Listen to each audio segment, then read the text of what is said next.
Ada gambaran saya dulu supaya teman-teman paham apa itu rezeki atau seperti apa sih rezeki itu.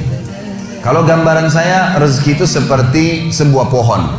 Pohon ini teman-teman sekalian ada buah yang berjatuhan dan ada buah yang bergelantungan. Buah yang berjatuhan dan bergelantungan, siapa saja boleh mengambilnya. Beriman atau kafir, semua bisa dapat. Makanya jangan heran kok ada orang kafir sembah berhala atau mungkin ngaku Tuhan punya anak dan seterusnya, tapi masih hidup, punya rumah mewah, makan segala apa yang dia mau. Dah iya. Karena rezeki itu Allah siapkan untuk semua makhluk, nggak terkecuali. Kalau orang kafir tiba-tiba Allah nggak kasih rezeki, maka nggak ada orang kafir nantinya. Emang Allah SWT menciptakan ya, semua itu untuk menguji mereka, melihat mereka mau menggunakan nggak potensi-potensi dalam diri mereka untuk beriman kepada Allah Subhanahu Wa Taala. Buah yang berjatuhan teman-teman sekalian, semua orang berusaha tidak berusaha akan dapat itu. Seperti misal segelas air ini, saya nggak pernah minta sama teman-teman panitia untuk disiapin, tapi disiapin buat saya. Kapan saya ambil pipetnya, kemudian saya lubangin, saya minum, maka ini jadi rezeki saya. Ini namanya rezeki mutlak. Kalau bahasa saya, rezeki mutlak. Ini saya tulis di tulisan saya. Buah yang berjatuhan namanya rezeki mutlak. Buah yang bergelantungan namanya rezeki ikhtiar. Ini hanya untuk mudah difahamin saja ya. Ini konsep yang saya tulis sendiri sebenarnya untuk memahaminya. Rezeki yang berjatuhan namanya mutlak. Seseorang akan datang padanya. Kita lagi duduk tiba-tiba tetangga antarin makanan. Lagi jalan sama teman tiba-tiba ditraktir, gitu kan?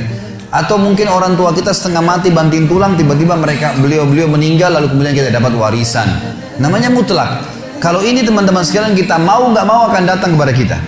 Dan ini masuk dalam makna hadis Nabi SAW yang berbunyi, tidak ada jiwa meninggal dunia kecuali akan dilengkapkan seluruh rezekinya. Ini maknanya. Karena ada hadis yang berbunyi begitu ya. Tidak ada jiwa yang meninggal dunia kecuali seluruh rezekinya akan diberikan kepadanya. Yang dimaksud adalah rezeki yang berjatuhan tadi. Juga ada hadis yang lain kata Nabi SAW, kalau seseorang lari dari rezekinya, seperti dia lari dari kematian, maka rezekinya akan mendatanginya sebagaimana mati mendatanginya. Ini namanya rezeki mutlak. Mau nggak mau datang kepada antum. Gitu kan? Pasti datang. Ini kafir atau beriman. Tinggal yang kedua teman-teman, rezeki ikhtiar. Rezeki yang ada, buah tadi yang ada di atas pohon. Untuk mengambilnya kita butuh tangga. Kita butuh tangga. Fasilitasnya.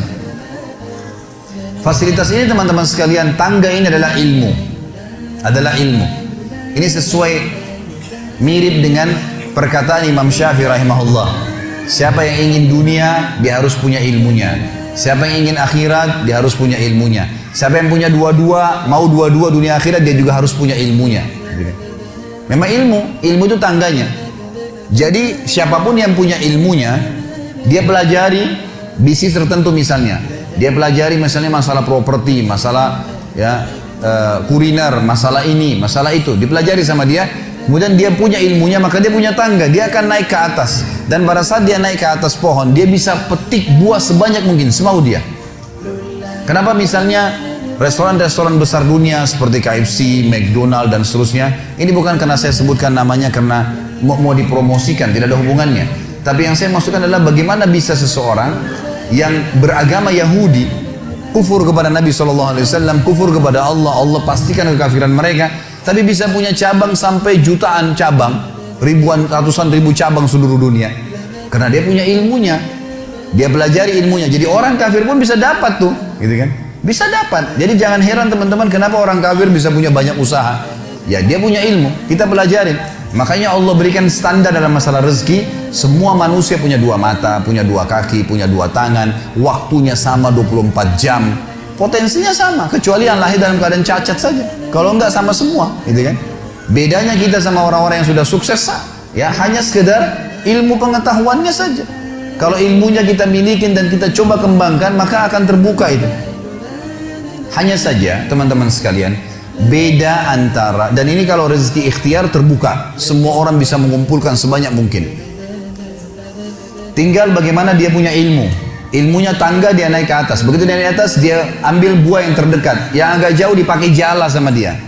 tambah ilmu lagi, tambah fasilitas, tambah pengetahuan, kursus lagi, tambah keterampilan, maka dia akan bisa mengambil sebanyak mungkin, tidak ada batasnya.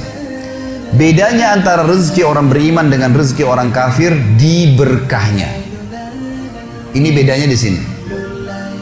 Karena orang yang beriman hanya disuruh oleh Allah mengambil rezeki yang baik saja. Bahasa agamanya halal. Halal itu maksudnya yang dibolehkan oleh Allah dan ikut dengan thayyib, berkualitas. Jadi yang berjatuhan pun datang kepada kita makanan, ternyata tetangga berikan kepada kita dari uang haram misalnya, dari hasil zina, kita berhak untuk menolaknya. Sudah datang kepada kita, kita berhak menolak karena kita tahu ini nggak baik. Allah Subhanahu wa taala hanya mau kita memetik buah-buah yang berkualitas. Yang rusak jangan diambil. Minimal bonyok aja sedikit, ada ulatnya, jangan diambil. Kalau orang kafir semuanya diambil, mau busuk mau enggak semua diambil sama dia. Dia nggak mau tahu halal haram, nggak tahu. Ini contoh rasional memahami rezeki, gitu kan?